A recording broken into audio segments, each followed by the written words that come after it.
Silicon ಸಿಟಿಯಾಗಿ ಪ್ರಪಂಚದಲ್ಲೇ ಅತ್ಯುನ್ನತ ನಗರವಾಗಿ ಬೆಳೆಯಲು ನಾಡಪ್ರಭು ಕೆಂಪೇಗೌಡರ ಆಶೀರ್ವಾದ ಪ್ರಮುಖವಾಗಿದೆ. ದೇಶದಲ್ಲೇ ಪ್ರಮುಖ ನಗರವಾಗಿ ಹೊರಹೊಮ್ಮಿದ ಕೀರ್ತಿ ಬೆಂಗಳೂರಿನದು ಎಂದು ಶಾಸಕ ಸಿಎನ್ ಬಾಲಕೃಷ್ಣ ಹೇಳಿದರು. ಪಟ್ಟಣದ ಮಿನಿ ವಿಧಾನಸೌಧದ ಆವರಣದಲ್ಲಿ ಶನಿವಾರದಂದು ತಾಲೂಕು ಆಡಳಿತದ ವತಿಯಿಂದ ಆಯೋಜಿಸಲಾಗಿದ್ದ ನಾಡಪ್ರಭು ಕೆಂಪೇಗೌಡರ 517ನೇ ಜಯಂತ್ಯೋತ್ಸವ ಕಾರ್ಯಕ್ರಮದಲ್ಲಿ ಕೆಂಪೇಗೌಡರ ಭಾವಚಿತ್ರಕ್ಕೆ ಪುಷ್ಪಾರ್ಚನೆ ಸಲ್ಲಿಸಿ ಮಾತನಾಡಿದ ಅವರು, ನಾಡಪ್ರಭು ಕೆಂಪೇಗೌಡರು ಪ್ರತಿಯೊಂದು ಸಮುದಾಯದ ಅಭಿವೃದ್ಧಿಗೆ ದುಡಿದ ಮಹಾನ್ ವ್ಯಕ್ತಿ. ಅವರ ದೂರದೃಷ್ಟಿಯ ಹೊಂದಿ ಕಟ್ಟಿದ ಬೆಂಗಳೂರು ಇಂದು ವಿಶ್ವದ ಗಮನ ಸೆಳೆಯುತ್ತಿದೆ. 65% ತೆರಿಗೆ ಸಂಗ್ರಹವಾಗುವ ಮೂಲಕ ರಾಜ್ಯದ ಅಭಿವೃದ್ಧಿಗೆ ಕಾರಣವಾಗಿದೆ. ಕೆರೆ ಕಟ್ಟೆಗಳನ್ನು ಕಟ್ಟಿ ಶಿಕ್ಷಣ, ವ್ಯಾಪಾರಕ್ಕೆ ಆದ್ಯತೆ, ಪ್ರತಿಯೊಂದು ಸಮುದಾಯದ ಅಭಿವೃದ್ಧಿಗೆ ಕೆಂಪೇಗೌಡರು ಕಾರಣವಾಗಿದ್ದಾರೆ ಎಂದರು. ಪಟ್ಟಣದಲ್ಲಿ ನಾಡಪ್ರಭು ಕೆಂಪೇಗೌಡ ಅಶ್ವಾರೂಢ ಪ್ರತಿಮೆ ಸ್ಥಾಪನೆಗೆ ಹಲವು ಸಂಘ ಸಂಸ್ಥೆಗಳು ಮನವಿ ಮಾಡಿದ್ದು, ಈ ಹಿನ್ನೆಲೆಯಲ್ಲಿ ಜುಲೈ 5ರಂದು ನವೋದಯ ವಿದ್ಯಾಸಂಘದ ಆವರಣದಲ್ಲಿ ಚರ್ಚಿಸುವ ಸಲುವಾಗಿ ಎಲ್ಲ ಸಂಘ ಸಂಸ್ಥೆಗಳು, ಜನಪ್ರತಿನಿಧಿಗಳು, ವಿವಿಧ ಪಕ್ಷದ ಮುಖಂಡರ ಸಭೆ ಕರೆದಿರುವುದಾಗಿ, ಎಲ್ಲರೂ ಇದೇ ಆಹ್ವಾನವೆಂದು ಭಾವಿಸಿ ಸಭೆಗೆ ಹಾಜರಾಗುವಂತೆ ಮನವಿ ಮಾಡಿದರು. ಇವತ್ತು ಬೆಂಗಳೂರು ಸಿಲಿಕಾನ್ ಸಿಟಿ ಎಂಬತಕ್ಕಂಥ ಹೆಸರನ್ನು ಗಳಿಸಿ ಪ್ರಪಂಚದಲ್ಲೇ ಅತ್ಯುನ್ನತವಾದಂಥ ನಗರವಾಗಿ ಇವತ್ತು ಬೆಳೆದಿದೆ ಅಂದರೆ ಅದು ಶ್ರೀ ನಾಡಪ್ರಭು ಕೆಂಪೇಗೌಡರ ಒಂದು ಆಶೀರ್ವಾದದಿಂದ ಇರ್ತಕ್ಕಂಥ ಮಾತನ್ನು ಹೆಮ್ಮೆಯಿಂದ ಹೇಳಬೇಕಂತ ಬಂದಿದ್ದಾರೆ. ನಮ್ಮ ದೇಶದ ಮೂಲದ ಬಹುಮುಖ್ಯವಾದಂಥ ಕೇಂದ್ರ ಇವತ್ತು ಬೆಂಗಳೂರಾಗಿದೆ. ಇವತ್ತು ನಮ್ಮ ದೇಶದ ಒಟ್ಟು ತೆರಿಗೆಯಲ್ಲಿ 65% ತೆರಿಗೆ ಇವತ್ತು ಬೆಂಗಳೂರು ನಗರದಿಂದ ಇವತ್ತು ಶೇಖರಣೆಯಾಗಿ ರಾಜ್ಯದ ಅಭಿವೃದ್ಧಿಗೆ ವಿನಿಯೋಗವಾಗುವಂಥ ಅವಕಾಶ ಆಗ್ತಾಯಿದೆ ಅಂದರೆ ನಾಡಪ್ರಭು ಕೆಂಪೇಗೌಡರನ್ನ ಈ ಸಮಾಜ, ಸರ್ವ ಸಮಾಜ, ಸರ್ವಧರ್ಮೀಯರು ಕೂಡ ಎಂದೂ ಕೂಡ ಮರೆಯಲಿಕ್ಕೆ ಸಾಧ್ಯವಿಲ್ಲ ಅಂತಕ್ಕಂಥ ಮಾತನ್ನು ಕೂಡ ನಾವು ಈ ಸಂದರ್ಭದಲ್ಲಿ ಹೇಳಬೇಕಾಗ, ಪ್ರತ್ಯಕ್ಷವಾಗಿ ಪರೋಕ್ಷವಾಗಿ ಈ ದೇಶದ ಹಾಗೂ ಪ್ರಪಂಚದ ಸುಮಾರು 25 ಕೋಟಿ ಜನರಿಗೆ ಒಂದು ಶಕ್ತಿ ಕೊಟ್ಟಿರ್ತಕ್ಕಂಥ ಒಂದು ನಗರ ಯಾವುದಾದ್ರು ಇದ್ದರೆ ಇಡೀ ಭಾರತ ದೇಶದಲ್ಲಿ ಅದು ಬೆಂಗಳೂರು ನಗರ ಇರ್ತಕ್ಕಂಥ ಮಾತನ್ನು ಈ ಸಂದರ್ಭದಲ್ಲಿ ಬಯಸ್ತೇನೆ. ಅಶ್ವಾರೂಢ ಕೆಂಪೇಗೌಡ ಪ್ರತಿಮೆಯನ್ನು ಒಂದು ನಿರ್ಮಾಣ ಮಾಡಿಸಿ ಅನಾವರಣಗೊಳಿಸಿ ಮುಂದಿನ ಕೆಂಪೇಗೌಡ ದಿನಾಚರಣೆಯನ್ನು ಆಚರಣೆ ಮಾಡಬೇಕು ಅನ್ನೋ ದೃಷ್ಟಿಯಲ್ಲಿ ಚರ್ಚೆ ಆದಂತಹ ಸಂದರ್ಭ. ಈಗಾಗಲೇ ಮಕಾನ್ ಸರ್ಕಲ್ ಅಂತ ಶ್ರವಣಬೆಳಗೊಳ ಸರ್ಕಲ್ ಗುರುಭವನದ ಸರ್ಕಲನ್ನು ಪುರಸಭೆಯಲ್ಲಿ ಅಧಿಕೃತವಾಗಿ ಕೆಂಪೇಗೌಡ ವೃತ್ತ ಅಂತ ಈಗಾಗಲೇ ಅನುಮೋದನೆಯನ್ನು ಕೂಡ ಮಾಡಿರ್ತಕ್ಕಂಥ ಹಿನ್ನೆಲೆಯಲ್ಲಿ ಮುಂದಿನ ಕೆಂಪೇಗೌಡ ದಿನಾಚರಣೆಯನ್ನು ಅಶ್ವಾರೂಢ ಕೆಂಪೇಗೌಡ ಪ್ರತಿಮೆಯನ್ನು ಅನಾವರಣ ಮಾಡೋದ್ರ ಮೂಲಕ ಅಲ್ಲಿಂದಲೇ ಬೃಹತ್ ಮಟ್ಟದ ಮೆರವಣಿಗೆಯೊಂದಿಗೆ ನಮ್ಮ ಮಿಡ್ಲಿ ಸ್ಕೂಲ್ ಆವರಣದಲ್ಲಿ ದೊಡ್ಡ ಕಾರ್ಯಕ್ರಮವನ್ನು ಮಾಡುವಂಥದ್ದಕ್ಕೆ ಅವಕಾಶ ಮಾಡೋಣ ಅಂತ ಕೂಡ ಈಗಾಗಲೇ ತೀರ್ಮಾನವನ್ನು ಮಾಡಲಾಗಿದೆ. ಅದರ ಸಲುವಾಗಿಯೇ ಇದೇ ಜುಲೈ 5ನೇ ತಾರೀಕು ಮಧ್ಯಾಹ್ನ 2:30 ಗಂಟೆ ನಮ್ಮ ನವೋದಯ ಸಂಸ್ಥೆ ಅಧ್ಯಕ್ಷರು ಮಂಜಣ್ಣವರಿದ್ದಾರೆ. ಅವರ ಆ ಒಂದು ನವೋದಯ ವಿದ್ಯಾಸಂಸ್ಥೆ ಆವರಣದಲ್ಲಿ ಮಧ್ಯಾಹ್ನ 2:30 ಗಂಟೆ ನಾವು ಒಂದು ಮೀಟಿಂಗು ಕೂಡ ಕರೆದಿದೆ. ಎಲ್ಲ ಸಂಘ ಸಂಸ್ಥೆಗಳು, ವಿವಿಧ ಎಲ್ಲ ಸಂಘಟನೆಗಳು ಕೂಡ ಭಾಗವಹಿಸಿ ಅದಕ್ಕೆ ಒಂದು ಸಕಾರಾತ್ಮಕವಾದಂಥ ಒಂದು ಚರ್ಚೆಗಳನ್ನು ಮಾಡಿ ಫಲಪ್ರದವಾದಂಥ ತೀರ್ಮಾನಗಳನ್ನು ಮಾಡಲಿಕ್ಕೆ ಸಂಪನ್ಮೂಲವನ್ನು ಕ್ರೋಢೀಕರಿಸೋದ್ರ ಮೂಲಕ ಅದಕ್ಕೆ ಆದ್ಯತೆಯನ್ನು ನೀಡುವಂಥದ್ದು 5ನೇ ತಾರೀಕು ನಿಗದಿಯಾಗಿದೆ. ತಹಸೀಲ್ದಾರ್ ಶಂಕರಪ್ಪ ಮಾತನಾಡಿ, ವಿಜಯನಗರದ ಸಾಮಂತ ಪ್ರಭುವಾಗಿ ಕೆಂಪೇಗೌಡರು ಸುಸಜ್ಜಿತವಾಗಿ ಬೆಂಗಳೂರು ಕಟ್ಟಿದ್ದಾರೆ. ಕಟ್ಟಿದ ನಗರದಲ್ಲಿ ವಾಸಿಸುವ ಜನ, ಪ್ರಾಣಿ, ಪಕ್ಷಿಗಳು, ಕೃಷಿಗೆ ನೀರಿನ ಕೊರತೆ ಕಾಡದಂತೆ ಕೆರೆ ಕಟ್ಟೆಗಳನ್ನು ವೈಜ್ಞಾನಿಕವಾಗಿ ಕಟ್ಟಿ ಇಂದಿಗೂ ನವ ಸಮಾಜಕ್ಕೆ ಮಾದರಿಯಾಗಿದ್ದಾರೆ. ಅವರ ಆದರ್ಶ ತತ್ವಗಳನ್ನು ಪಾಲಿಸುವ ಮೂಲಕ ಅವರ ಹಾದಿಯಲ್ಲಿ ಎಲ್ಲರೂ ಸಾಗೋಣವೆಂದರು. ಇದೇ ಸಂದರ್ಭದಲ್ಲಿ ವಿವಿಧ ಕ್ಷೇತ್ರದಲ್ಲಿ ಸಾಧನೆ ಮಾಡಿದವರನ್ನು ಸನ್ಮಾನಿಸಲಾಯಿತು. ಜಯಂತ್ಯೋತ್ಸವದಲ್ಲಿ ಕನ್ನಡ ಸಾಹಿತ್ಯ ಪರಿಷತ್ನ ತಾಲೂಕು ಅಧ್ಯಕ್ಷ ಹಡೇನಹಳ್ಳಿ ಲೋಕೇಶ್, ಕೆಂಪೇಗೌಡ ವೇದಿಕೆಯ ಸಂಸ್ಥಾಪಕ ಅಧ್ಯಕ್ಷ ಆನಂದ್ ಕಾಳೇನಹಳ್ಳಿ, ತಾಲೂಕು ಗ್ಯಾರಂಟಿ ಅನುಷ್ಠಾನ ಸಮಿತಿಯ ಅಧ್ಯಕ್ಷ ಎಲ್ಪಿ ಪ್ರಕಾಶ್ ಗೌಡ, ಕೆಡಿಪಿ ಸದಸ್ಯ ಮಹೇಶ್ ಕಬ್ಬಾಳು, ಪರಿಸರ ಪ್ರೇಮಿ ಚಾನ ಅಶೋಕ್, ಟಿಎಪಿಸಿಎಂಎಸ್ನ ಅಧ್ಯಕ್ಷ ವೆಂಕಟೇಶ್ ಮೂರ್ತಿ, ತಾಲೂಕು ಒಕ್ಕಲಿಗರ ಸಂಘದ ಅಧ್ಯಕ್ಷ ಎವಿ ಜೈಪಾಲ್, ಗೌರವಾಧ್ಯಕ್ಷ ಶಿವಣ್ಣ, ಚನ್ನರಾಯಪಟ್ಟಣ ಉಪವಿಭಾಗ ಪೊಲೀಸ್ ಉಪ ಅಧೀಕ್ಷಕ ಎನ್ ಕುಮಾರ್, ತಾಲೂಕು ಪಂಚಾಯಿತಿ ಕಾರ್ಯನಿರ್ವಹಣಾಧಿಕಾರಿ ಜಿಆರ್ ಹರೀಶ್ ಸೇರಿದಂತೆ ಇತರೆ ಮುಖಂಡರು ಉಪಸ್ಥಿತರಿದ್ದರು. ವಿಶ್ವದಲ್ಲಿ ಅತ್ಯಂತ ಪ್ರಸಿದ್ಧವಾದ ಬೆಂಗಳೂರು ಸ್ಥಳವನ್ನು, ಹಿಂದಿನ ಬೆಂದಕಾಳೂರನ್ನು ಇವತ್ತಿನ ಬೆಂಗಳೂರು ವಿಶ್ವ ಪ್ರಸಿದ್ಧಿ ಇದೆ. ಆ ಒಂದು ಸಣ್ಣ ಊರನ್ನು ಅವತ್ತಿನ ಕಾಲಕ್ಕೆ ವಿಜಯನಗರದ ಸಾಮ್ರಾಜ್ಯದ ಸಾಮಂತ ಪ್ರಭುವಾಗಿ ನಾಡ ಕೆಂಪೇಗೌಡರವರು ನಿರ್ಮಿಸ್ತಾರೆ. ಹಾಗೆ ಒಳ್ಳೆಯ ಸಮಾಜವನ್ನು ಹಿಂದಿನ ಕಾಲಕ್ಕೆ ಒಳ್ಳೆಯ ಸುಸಂಸ್ಕೃತ ಮತ್ತು ಅಷ್ಟೇ ಸಮೃದ್ಧ ಆದಂಥ ನಾಡನ್ನು ಅವರು ನಿರ್ಮಾಣ ಮಾಡ್ತಾರೆ. ಅದರಲ್ಲಿ ಕೆರೆ ಕಟ್ಟೆಗಳನ್ನು ನಿರ್ಮಿಸ್ತಾರೆ. ಹಾಗೆ 4 ಗೋಪುರಗಳನ್ನು, ಕಾವಲು ಗೋಪುರಗಳನ್ನು ನಿರ್ಮಿಸಿರೋದು ಇಂದಿಗೂ ಅವು ಇದಾವೆ. ಸೊ ಅದಷ್ಟೇ ಅಲ್ಲ, ಕೆರೆ ಕಟ್ಟೆಗಳನ್ನು ಕಟ್ಟಿ ಇಡೀ ನಾಡಿಗೆ ನೀರಿನ ಹಾಹಾಕಾರವನ್ನು ತೊಲಗಿಸಿ ಪ್ರಾಣಿ ಪಕ್ಷಿ ಕೃಷಿಗೆ ಎಲ್ಲ ರೀತಿಯಿಂದ ಅನುಕೂಲ ಆಗೋ ರೀತಿಯಲ್ಲಿ ನಾಡಪ್ರಭು ಕೆಂಪೇಗೌಡರವರು ನಮಗೆ ನಮ್ಮ ಮುಂದಿನ ಪೀಳಿಗೆಗೂ ಆಗುವಷ್ಟು ಅವರು ಕೆರೆ ಕಟ್ಟೆಗಳನ್ನು ಸಂರಕ್ಷಣೆ ಮಾಡಿದ್ರು. ಸೊ ಅವತ್ತಿನ ಒಂದು ಅವರ ಸುಸಂಸ್ಕೃತವಾದ ಮತ್ತು ಸುಸಜ್ಜಿತವಾದಂಥ ನೈಸರ್ಗಿಕವಾದಂಥ ಕೆರೆಗಳನ್ನು ನಿರ್ಮಿಸಿದ್ರಿಂದ ಇವತ್ತಿಗೂ ಕೂಡ ನಾವು ಅದನ್ನು ಮಾದರಿಯಾಗಿ ತಗೋಬೋದು. ಇಂದಿನ ಒಂದು ನಗರದ ಒಂದು ಪ್ರವೃತ್ತಿಯಿಂದ ಹಲವಾರು ನೀರಿನ ಬರ ಆಗಲಿ ಅಥವಾ ಇನ್ನೂ ಹಲವಾರು ಸಮಸ್ಯೆಗಳು ಉದ್ಭವಿಸ್ತಾ ಇದಾವೆ. ಅವಕ್ಕೆಲ್ಲಕ್ಕೂ ಉತ್ತರವನ್ನು ಆಗಿನ ಕಾಲದಾಗ ಅವರು ನಮ್ಮ ನಾಡಿಗೆ. ಚನ್ನರಾಯಪಟ್ಟಣ ವಕೀಲರ ಸಂಘಕ್ಕೆ 2026-27ನೇ ಸಾಲಿಗೆ ನಡೆದ ಪದಾಧಿಕಾರಿಗಳ ಚುನಾವಣೆಯಲ್ಲಿ ಅಧ್ಯಕ್ಷರಾಗಿ ಎಂಆರ್ ನಿಂಗರಾಜು, ಉಪಾಧ್ಯಕ್ಷರಾಗಿ ಬಿಪಿ ಪ್ರದೀಪ್ ಕುಮಾರ್, ಕಾರ್ಯದರ್ಶಿಯಾಗಿ ಅನಿಲ್ ಕುಮಾರ್, ಖಜಾಂಚಿಯಾಗಿ ಕೆಎಲ್ ಚೇತನ್ ಹಾಗೂ ಜಂಟಿ ಕಾರ್ಯದರ್ಶಿಯಾಗಿ ಚೇತನ್ ವಾಸು ಆಯ್ಕೆಗೊಂಡರು. 2026-27ನೇ ಸಾಲಿಗೆ ವಕೀಲರ ಸಂಘದ ಪದಾಧಿಕಾರಿಗಳ ಆಯ್ಕೆಗೆ ಶನಿವಾರ ನಡೆದ ಚುನಾವಣೆಯಲ್ಲಿ ಅಧ್ಯಕ್ಷ ಸ್ಥಾನಕ್ಕೆ ಸ್ಪರ್ಧೆ ಮಾಡಿದ ಎಂಆರ್ ನಿಂಗರಾಜು 69 ಮತ, ಎನ್ಕೆ ನಟರಾಜ್ 46 ಮತ ಹಾಗೂ ಎ ಗಿರೀಶ್ 36 ಮತ ಪಡೆದರು.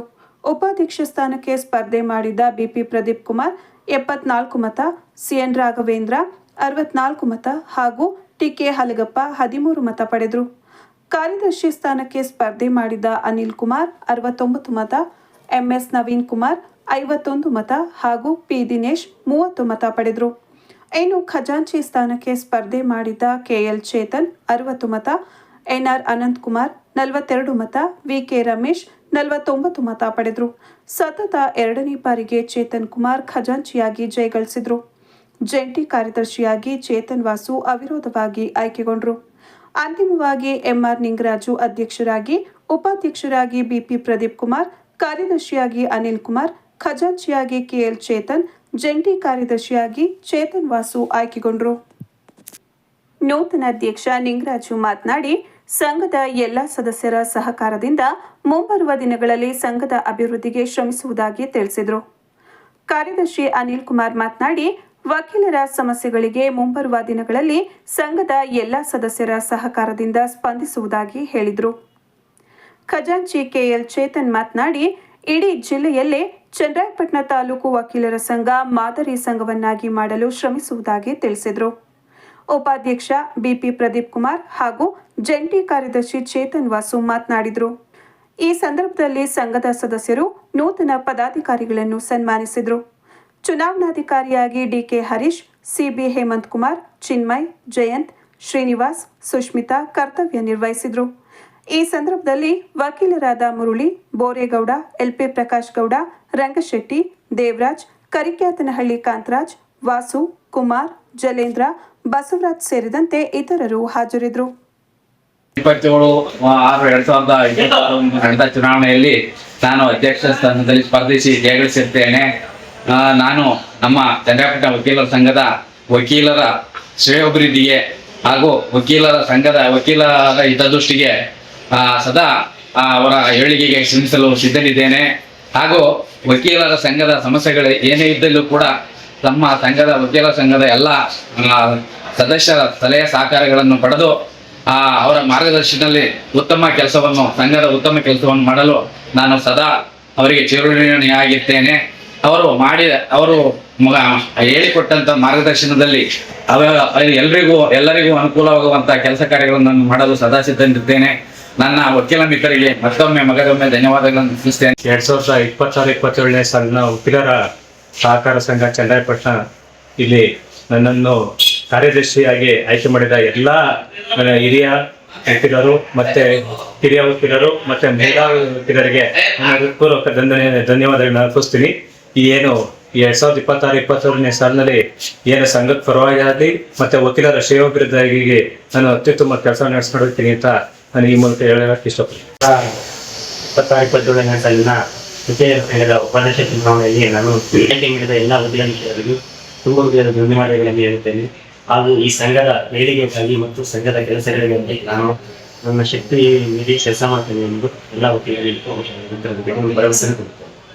ವಕೀಲರ ಸಂಘದ ಚುನಾವಣೆಯಲ್ಲಿ 2ನೇ ಬಾರಿಗೆ ಆಯ್ಕೆ ಮಾಡಿದಂತ ನಿಮ್ಗೆಲ್ಲರಿಗೂ ಧನ್ಯವಾದಗಳು. ಮುಂದಿನ ಸಹ ಹಿಂದೆ ಮಾಡಿದಂಗೆ ರೀತಿಯಲ್ಲಿ ನಾನು ಮುಂದಿನ ಸಹ ಇದೇ ರೀತಿಯಾದಂಥ ನಿಮ್ಮ ಸವಾಲು ಕೆಲಸವನ್ನು ಮಾಡ್ತೇನೆ ಅಂತ ನಿಮಗೆ ನನ್ನ ಆಶ್ವಾಸನೆ. ನಾನು ನಮ್ಮ ಸಂಘದ ಜಂಟಿ ಕಾರ್ಯದರ್ಶಿಯಾಗಿ ನನ್ನ ಎಲ್ಲ ವಕೀಲರು ಕೂಡ ಅಭಿವೃದ್ಧಿಗೆ ಆಯ್ಕೆ ಮಾಡಿರ್ತಾರೆ. ನಾನು ನಮ್ಮ ಸಂಘದಲ್ಲಿ ಯಾವ ರೀತಿಯಾಗಿ ಕೆಲಸ ಮಾಡಬೇಕು ಅನ್ನೋದ್ರ ಬಗ್ಗೆ ಜವಾಬ್ದಾರಿಯನ್ನು ತಗೊಂಡು ಯಾವ ರೀತಿ ನಮ್ಮ ಸಮಸ್ಯೆಗಳಿದೆ, ನಮ್ಮ ಭವನದಲ್ಲಿ ಯಾವ ರೀತಿ ಸಮಸ್ಯೆಗಳಾಗ್ತಾ ಇದೆ ಅನ್ನೋದ್ರ ಬಗ್ಗೆ ಎಲ್ಲವನ್ನೂ ತಿಳ್ಕೊಂಡು ಅವರ ಬೇಡಿಕೆಗಳನ್ನ ಪೂರೈಸೋದ್ರ ಬಗ್ಗೆ ನಾನು ಶ್ರಮನ ವಹಿಸ್ತೀನಿ ಅಂತ ಹೇಳಿ ನಾನು ನನ್ನನ್ನು ಆಯ್ಕೆ ಮಾಡಿದಂತೆ ಎಲ್ಲರಿಗೂ ಕೂಡ ನಾನು ಹೃತ್ಪೂರ್ವಕವಾದಂತಹ ಧನ್ಯವಾದಗಳನ್ನ ಅರ್ಪಿಸ್ತೀನಿ.